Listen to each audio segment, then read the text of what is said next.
Narcissists love to accuse people of being transactional and having ulterior motives because they are very transactional and always have ulterior motives. But as usual, they're projecting all of their character defects, everything they don't like about themselves, onto you and other people. The very thing that they're doing, they accuse other people of doing and judge them for it. One of those things is being transactional and having ulterior motives. Remember, they view everyone as supply. So they look at people and they're like, what can I get from this person? And it's typically in the form of ego validation. How can I get this person to make me look amazing or think I'm amazing or praise me in some way or put me on a pedestal? Or when I did do something wrong, how can I use this person to project all of my shit onto?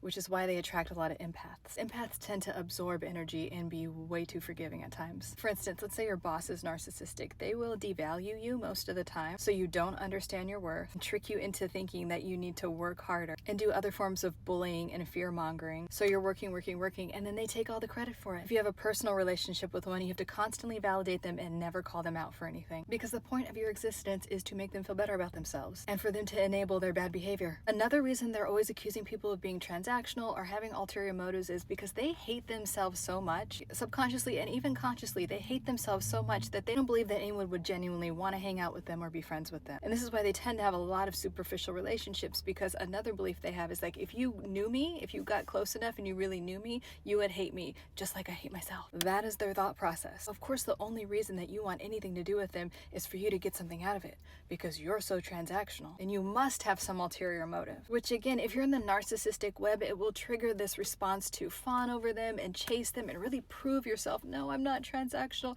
I love you for you, which the narcissist loves. Doesn't truly believe it, but constantly wants to feed on that energy. So the ultimate solution, like I always say, is to heal from these dynamics and no longer engage with people like this, and really know that you're worthy of mutual reciprocity. I often have my clients make a list of like, okay, how do you want to be treated in a relationship? What do you want your relationships to look like? Those are your new standards, and you're not settling for anything less than that. So yeah, no falling into that trap. That is a form of gaslighting. I want you to only attract relationships in your life where there is a mutual reciprocity of love and respect and support. Love you.